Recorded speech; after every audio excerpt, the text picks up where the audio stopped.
是小王，王启春，欢迎大家今天继续到台湾人游世界。今天我要带领大家前往的是地中海邮轮。哇，全球旅游市场啊，你知道它分成3大集团，分别是嘉年华集团啊，那皇家加勒比集团啊，那还有一个呢，就是呢丽星邮轮集团。这3大邮轮集团，你做过哪一个？邮轮的世界浩大，完全不输给航空公司啊。当然，这其中当中有一条我自己很喜欢的线啊，它叫做地中海邮轮啊。地中海邮轮为什么我喜欢？很简单的原因啊，因为你一路上你看到的就是地中海沿岸那些欧洲国家，哇塞，浪漫啊！一男一女去到这种船上度假，我的天哪，很容易啊就坠入情海了。所以记得下次要去的时候啊，单女可以找我去哈。乐透旅游带你环游世界，让你中乐透，对吧？不知道正在坐邮轮的你们啊，有没有发现啊？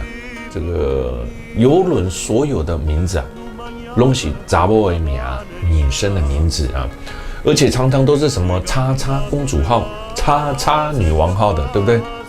如果大家有留意的话，你就会发现啊，英语当中用 she 指的是邮轮，而不是用 it， 对不对？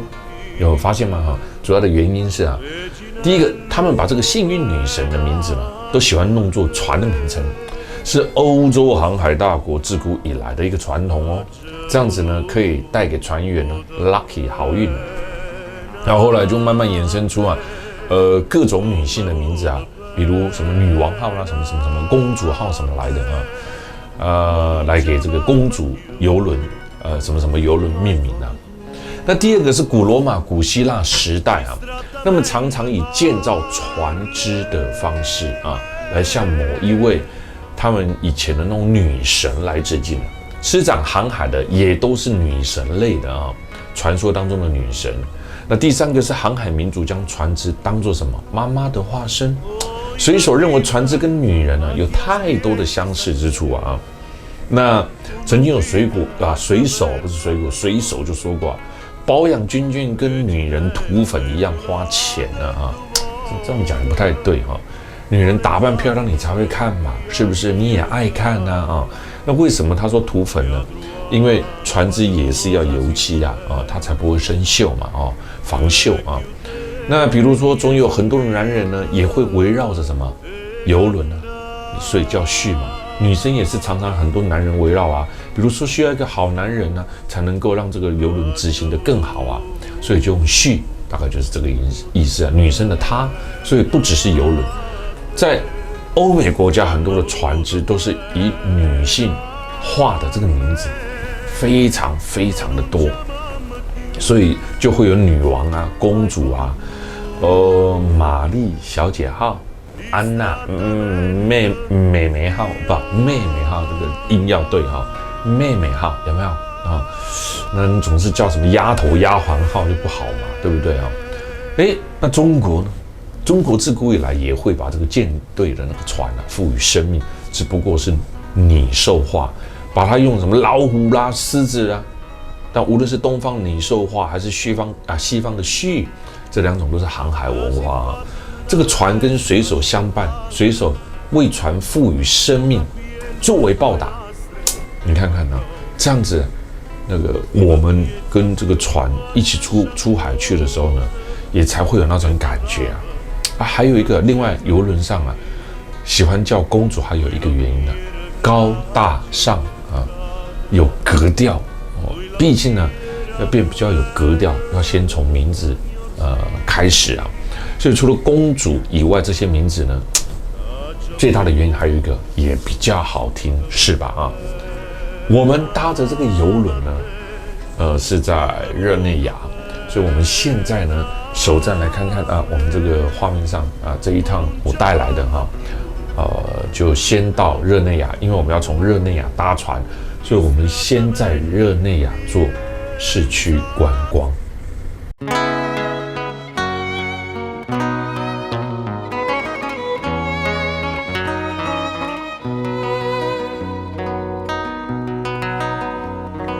si fatta una festa scollata, nu capiella quei nastri e quel rosa, si va miezza a 3 o 4 sciandose e parlava o francese così, poi launiera che daccia contrada。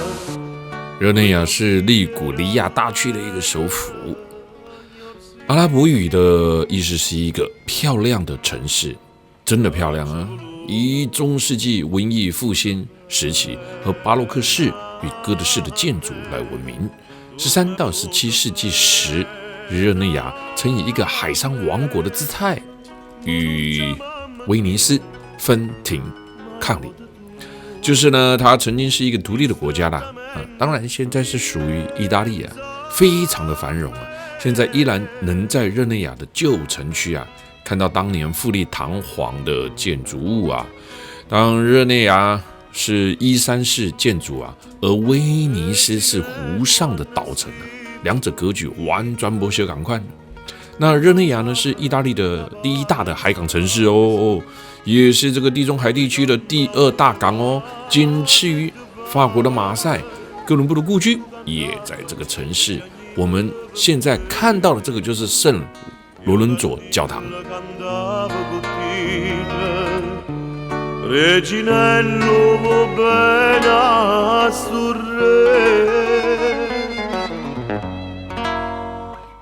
T'ha voluto bene a te, tu m'hai voluto bene a me, ma non ci amiamo più, mai voto tu。这里是哥伦布他的老家啊，你知道呢？我以前刚开始来到热内亚的时候啊，这个地方根本没有什么旅客来啊。现在不一样喽。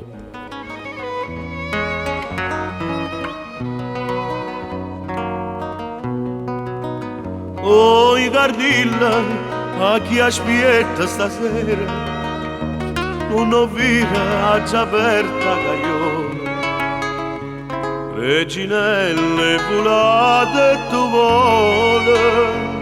vuole cantano chi agnere can.你知道，搭游轮是不是觉得又贵又老派？以前的很多人会认为那是老人家的专利啊，哈。但其实啊，游轮现在是很受各个年龄层的喜欢啊。你知道，这个 check in 一次啊，你就可以跑好几个国家城市啊。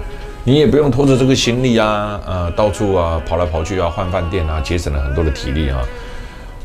而且在邮轮上面，你可以多了很多的时间啊，可以跟你的家人聊聊天啊，认识新的朋友啊。更棒的是呢，你也可以呢在旅途当中认识，就我刚刚说的朋友啊，这个非常非常的重要啊。而且从这个城市到另外一个城市，这个国家到另外一个国家，因为都是坐船嘛啊。所以它的好处是什么？好处就是你在搭船的过程当中，你就可以跟你的好朋友、家人、是认识的新朋友聊天，多了一些时间。那你说坐巴士呢？坐巴士有时候上面有导游，人在讲解的时候，当然就比较底下来讲话就比较不好意思嘛，就不尊重啊。所以搭游轮有它的好处啊。那我个人认为呢？刚好在播邮轮，我认为呢，旅行呢是一个很重要的事，它不是单纯的这么简单的为了一个炫耀啊，它是一个主要要找回什么？找回生活的本质。也许你中年了啊，你的体力衰退了，但它不一定是缺一点了，因为旅行可以不再只是拍拍照、打打卡来炫耀啊，而是你要学会在大半辈子之后啊，如何放慢你的脚步，细细品尝你的生活。那种该有的甘甜滋味，就是你能接受我概念的，有没有啊？很多人很有钱啊，你是不是愿意放慢你的脚步来思考看看？我觉得旅游的观念我可以跟大家分享啊。那喜欢我的人呢，当然呢你们就跟我志同道合。那不喜欢的也没有关系大家当作聊聊天因为我不管是从台湾或是到国外，我觉得事业成就成功的企业者、商人其实非常多。但是我知道一个商人，一个成功的企业者，他们最常就是忙碌一辈子啊。就算你不是企业者，有时候也会忙碌啊，因为照顾小孩、打拼工作都是为了家庭嘛。但是你知道，在欧美的船上有很多的外国人，他们赚了很多的钱，然后呢退休，他不在乎有没有打卡炫耀哦，有没有去过很多的地方啊？就像我们台湾也是啊，国外也是很多人呢，对我们这种录影方式很喜欢啊，因为他认为他是一辈子的啊。那不管是疫情前能够出国，一定支持我们，或者是疫情后，他也支持我们的节目啊，介绍很多朋友看，甚至呢，对我们像我们现在节目推展了很多的东西，都做得还不错啊。很多的原因都是因为他们的支持啊。那大家更喜欢呢，旅游录影留下来的一辈子的怀念啊。相信我啊，现在虽然没有办法到国外，但将来啊，我一定再带着大家。尤其是当时国外很多华人、台湾人呢，在这个疫情前呢，都会从国外飞来跟我们到我们要去旅游的国家，跟我们一起旅行。差一点点，不然我们就在加拿大跟那个加州开分店了哈。那你知道吗？在欧洲或美国的邮轮上，你会看到很多的老外，很多是老伴一起出游啊。那当然也有一个人出来认识老伴的，这有什么不好？很好啊。那老伴一起出来呢，相互扶持，夫妻一起啊出来走走看看啊，开杠啊，认识人啊，然后他们会玩桌游啊，其实这样就很棒了啊。西方人的度假的方式展现的一种叫做什么生活的态度啊。那我们台湾呢，或者是亚洲啊，都比较重视 CP 值啊，怕吃亏啊，常常斤斤计较啊。但是出国旅游本来就是为了放松啊，有时候啊，好像把整个行程塞到爆啊，觉得这样反而好累啊。出去玩有个抱怨啊、计较啊，对你的旅游怎么会开心啊？有一次常常在游轮上看到人挤人啊，看完下船也要排队酒后啊，要自己付费啦，要付小费啦，有时候就会觉得什么都不爽，从头到尾都要吃免钱的，吃到饱啊。最好是团费全包 ，CP 值要高，遇到天候因素等等行程被 delay 了啊，甚至不能上岸了哈 ，K 戏啊，像气炸锅一样啊，炸开来了啊，到处投诉啊，回来就投诉啊，只要他觉得不爽的地方，他就投诉啊，这好像变成现在的，有时候在台湾会觉得好像一种文化啊，更多时候好像认为自己缴了一笔钱出来，自己是老大一样啊，忘记什么叫做知足跟感恩啊。会认为不能玩得彻底啊？为什么不让我们玩到最后一刻？为什么不能全包制啊？我想你一定听过很多周遭的朋友在讲这些事，这样子的旅游方式哈。然后台湾的新闻报道呢，没什么新闻呢，也就喜欢报这一些阿狗阿猫的事哈，他们旅游方式哈。所以呢，不是激励人心啊，反而会激怒人心啊。但我觉得这样的旅游方式好累啊。出来玩啊，不就是快乐吗？重点是这样的旅游方式呢，你会去影响到他人啊。在搭欧洲邮轮的时候，你可以发现呢，这些情况比较少一点啊。西方人大部分在度假的时候是为了他品味他自己的生活，比较不会一窝蜂啊，外地被假穷贵耶啦看到网络上介绍什么呢，疯狂的要去啊，最贵的表演啊。对付费使用呢，也觉得很稀松平常，所以你在欧美邮轮可以看到老外常常拿一本书就在晒太阳，但是你可以看得到，像我们台湾就好了，一只手机啊，手机普及率很高嘛，可不可以上网？我会上网啊，有没有？一直滑，忘记欣赏沿途的美景，忘记出去交朋友，忘记跟家人出去要跟家人聊天，只记得的就是拍照打卡，就是有时候。夫妻俩或是一家人坐在那边看看海，牵牵小手，也很棒啊！比较什么都是讲什么 CP 值啊，这个字有时候不知道从哪来的那有时候呢，我觉得这样子的生活方式可能会比较好啊。老外有时候人家讲完之后还要很客气的阿里亚多谢谢啊，感恩啊，有时候觉得这就是文化很大的差异啊。那在国外搭邮轮啊，航向世界，你为什么搭邮轮啊？开眼界啊！所以在旅游的时候，在航行旅游的时候呢，我干嘛放慢脚步很重要？你多一层对社会文化的观察了解嘛，让你的旅行更有意义啊。归零这件事情呢，很重要哦，不是加零，是归零。在旅游把自己归零，不管你以前做的多大的事业、专长技能，全部都归零啊。到国外去重新学习、重新看事物、重新挑战各个国家不同在旅游当中的事物。跟上他的脚步，这才是旅游最精彩的地方啊！它的关键，我觉得不管你今年是20岁还是80岁，都没有关系。我非常鼓励中老年人啊，你要赶紧献出啊，要多多去学习啊，你要懂得去享受啊，不要当不当的公贝贝有金呐，买给自己吧啊！我都不敢太奢望我自己的小孩啊，我只希望他们人格品性要好。这样子啊，这样子就好了啊。那我们身为家长，就是把他们照顾好，剩下你要学会过自己的生活，用自己的身教去影响他人。应该多多去学习啦，活到老学到老。在这个社会上，也可以学到很多技能，对不对？去过自己的生活，不要一直觉得我老了啦，我没塞啊，没动头啊。告诉你，这样找不到你生活的重心啊。中年以后出去玩了，那你就。不只是单单旅行的方式啊，可以改变了。退休生活也不是只有那么一种选择，对不对？你换个角度，你自己看这个世界啊，你会发现50岁以后，反而是人生更美好的起点。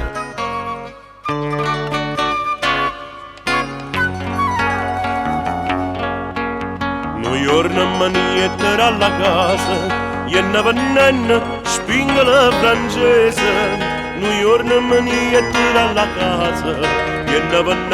e spinga la francese. Mi chiama una figliola trasa, E quando spinga la maraia venuto urnese. Mi chiama una figliola trasa, E quando spinga la maraia venuto urnese. Quando spinga la maraia venuto urnese. Caso che non poco preziosa, sopra da mamma che dalla casa, a chi va bella e spinga la francese, a chi va bella e spinga la chi va. E caso che non poco preziosa, sopra da mamma che dalla casa.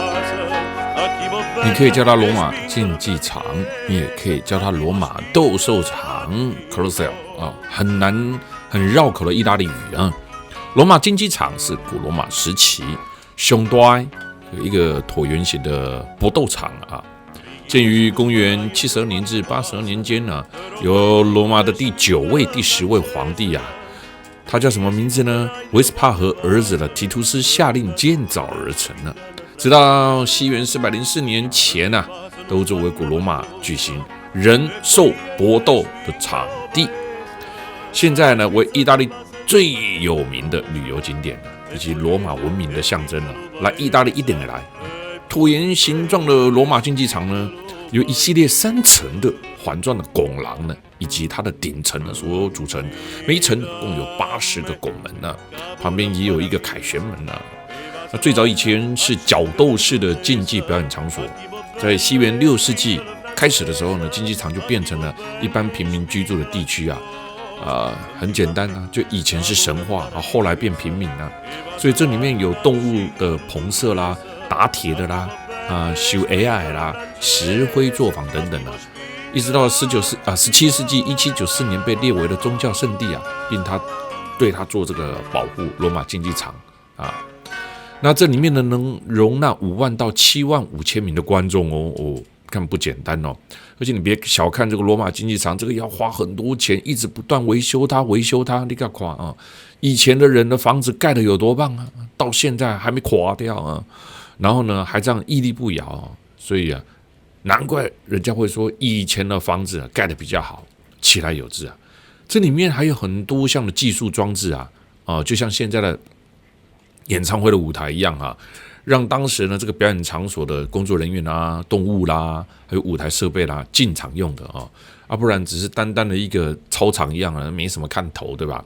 这些技术装置最早可以追溯至弗拉维时代啊。那在这一趟过程来的时候，我们刚好看到，意大利的马拉松啊，在那个时候来的时候，台湾的马拉松呢还没那么风行啊。现在台湾的马拉松呢也是很多人热衷的啊。那竞技场当中有多台存放于地下通道里面的升降机啊，在那个时代就有升降机，而且一直保存到现在啊。分别有这个可以动的平台，还有那个呢木质的升降机啊，全部呢都有人并且呢用那个铰链车来去运作它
这两个半圆形的喷泉石尺各握着一个巨人石像块吧，分别是意大利的东西两岸的海洋。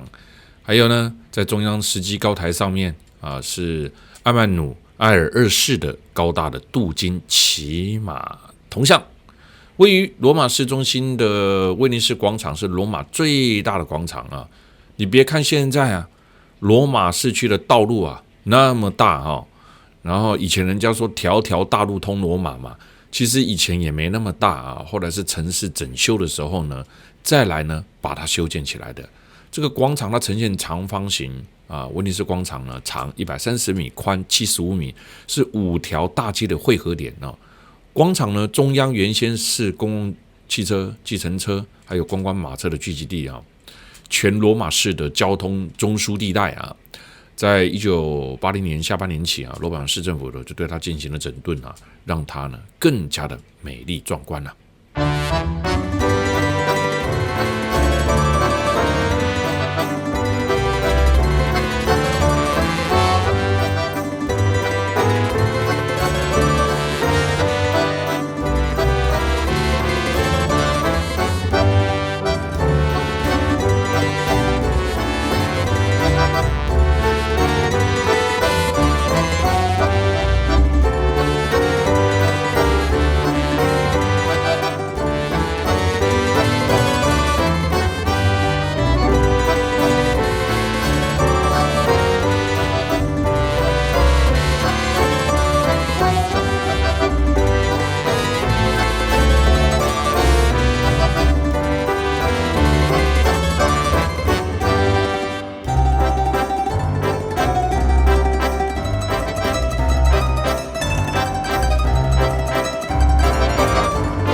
来到了罗马了 ，Rome 啊，应该有听过这个吧？有没有啊？Rome 不是一天所造成的啊，就是罗马不是一天建成的由来，有听过吗？啊，这个英文叫做什么 ？Rome was not built in a day 啊，一个古代的传说啦啊，传说特洛亚这个王子呢，他的这个后裔公主呢被战神啊Hermes 爱上了，生下了一个孪生兄弟啊。那这对孪兄弟呢，当时呢，这个国王知道以后，哎呀，你爱上别人呢，就把他们的母亲杀死了，把他们兄弟两个装在这个箩筐里面，扔进了罗马的台伯河啊。后来呢，这个两个兄弟呢被一只母狼给救了啊，他们就用这个母狼就用自己的那个乳汁去起两个兄弟啊。后来这一对双胞胎长大之后呢，就成人之后呢，就为了替母亲报仇，我们就想办法呢去杀死了这个国王啊。这两个天赋异禀被狼养大的孩子呢，一夜之间建造了罗马城。罗马人把这一天当作是建成纪念日啊。至今你在罗马到处你都可以看得到这一个母狼与这一对双胞胎兄弟的像啊，那个雕像你到处都看得到啊。那由于古罗马的建筑很先进也很复杂建筑技术非常高超，所以后来人用罗马不是一天造成的，表示什么？表示很多的先进技术、物质文明，甚至一个成就。那东西这么简单建成的，对不对啊？就像台湾的游世界也不是一天造成的而是要经由很多的人、很多的努力才能够完成的，还有观众朋友们的支持啊。所以我们都听过这一句话，那也听过另外一句话叫做“条条大路通 Rome 罗马”，对不对？为什么是通罗马？怎么不通到巴黎、柏林呢、London 呢？为什么条条大路都要通罗马？它的原文是呢 ，A road led to Rome。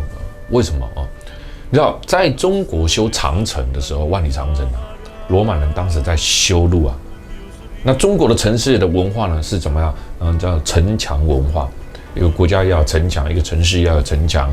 城墙里面呢是直径城，直径城里面还有城墙那欧洲呢，罗马呢，在当时呢 ，key 楼折楼条条大路通罗马那这我们要路平专案，不，路平专案是现代的那罗马条条大路通罗马，它这句话不是阻碍，而是畅通为什么是罗马人建成的？横跨欧亚非的大帝国，为什么是罗马人？这与罗马人呢建道路有关系还有罗马人的开放思想、包容也有关系。罗马人要在攻打一个国家、一个城池之前通通做两件事，大家一定知道，建道路跟什么？修桥梁差点不小心比了中指罗马原是意大利的一个小城邦那罗马帝国呢，为了加强它的统治，那怎么样？它修建以罗马为一个中心然后呢，这个像四面八方的这个大道通过去所以听说当时从意大利半岛或者是欧洲，不管 anyway， 你任何一个国家的道路开始去做旅行你这样每天不停走，你有一天一定可以走到罗马。而根据罗马人他们的统计他们总共修筑了这个硬的道路硬面道路有8万公里不是软的这些道路呢，就成为地中海地区规模宏伟的古代交通运输网。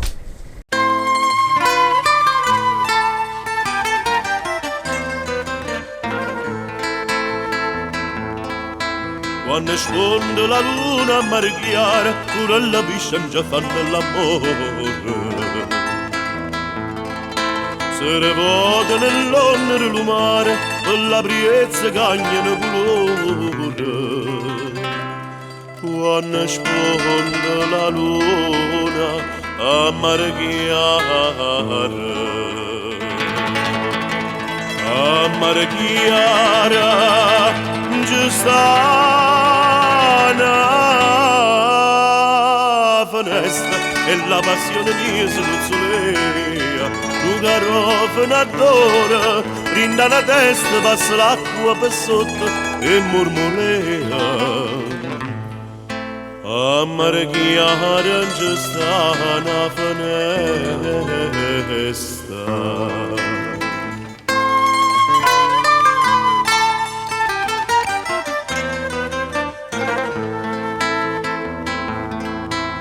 Chi dice che le stelle sono lucenti, non sa per sto chiagato viene in fronte. Sti due stelle li sacci sulla mente, rinda al cuore ne tenga lì ponte. Chi dice che le stelle sono lucenti, scende da Carlì all'aria。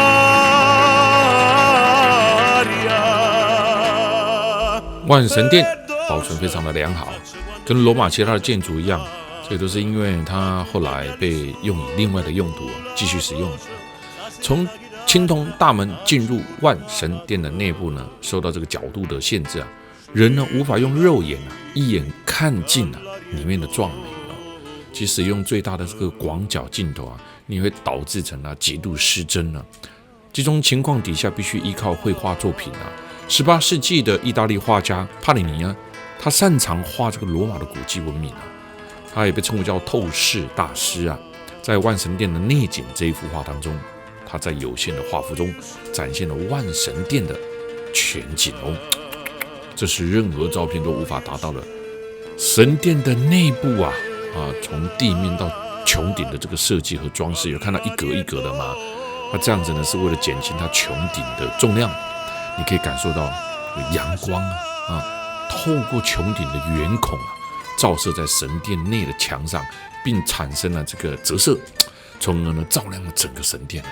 神殿中的众人在进行祈祷的时候或在高谈阔论的时候哇，你就会发现它里面做的回音光线的折射有多么的厉害我们刚刚看到万神殿穹顶内壁被整齐规划分成了5排28格，一共呢有140个花格那每一格呢皆被由上而下雕凿出了凹陷，这种凹陷呢不仅使得墙后的地简更为合理也增加了万神殿内部的美观性，并且呢使它具有更良好的声学特性，就是我刚刚说的声音还有那个光线都做到很好的折射跟回弹，这种效果只有混凝土才可以做得到。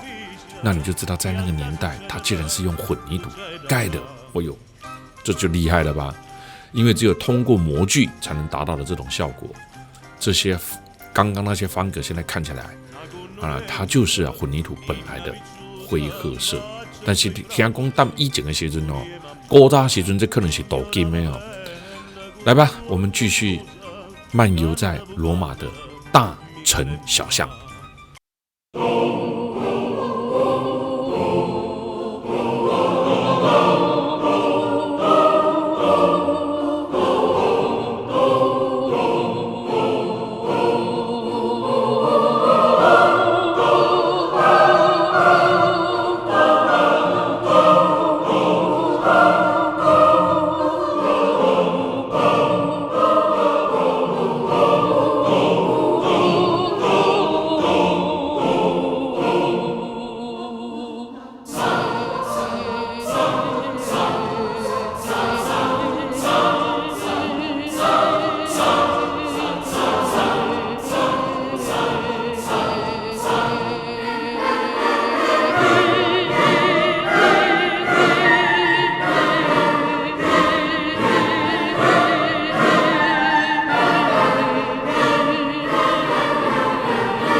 跟随我们的步伐来到了纳沃纳广场。这个意大利语啊，叫做 Piazzale Navona 啊，是意大利罗马的一个广场啊。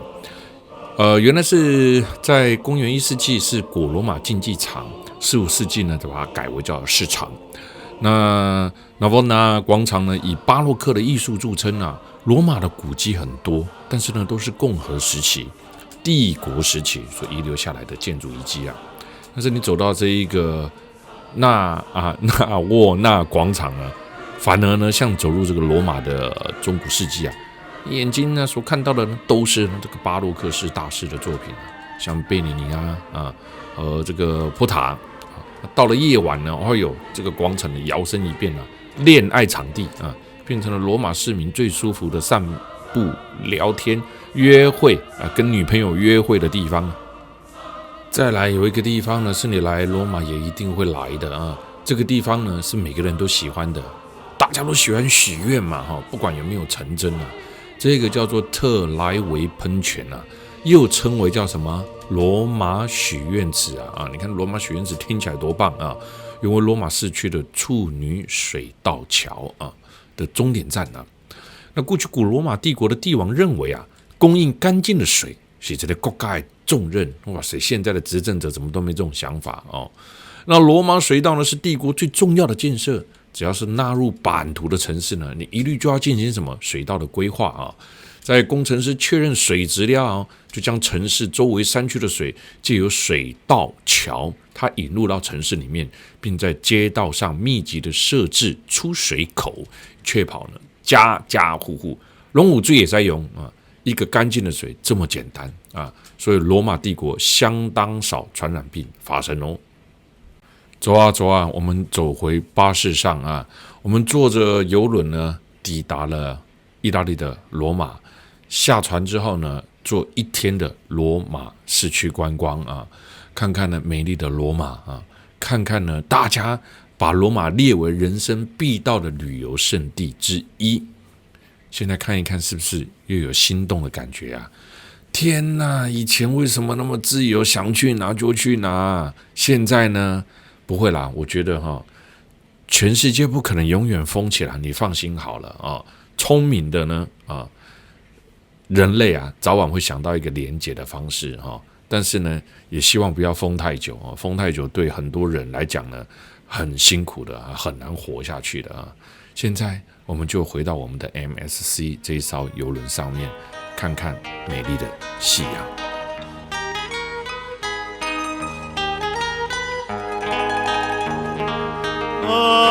Arab de finestra,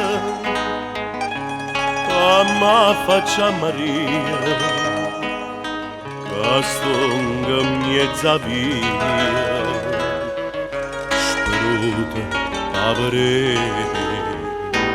non trovano ripace a notte, a faccia giorno.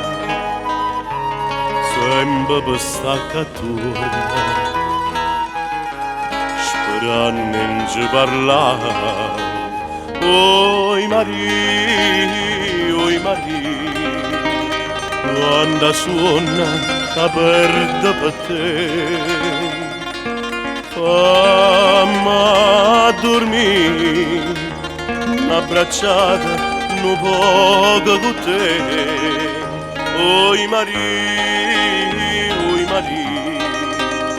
quando suona che perde per te, fammi dormire. Oi Maria.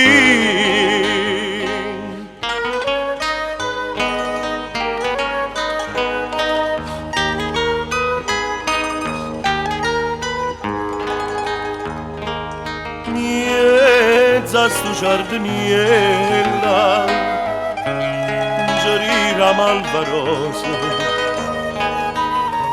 Muliette fronne rose Aggiù fatta a te Vieni che notte dolce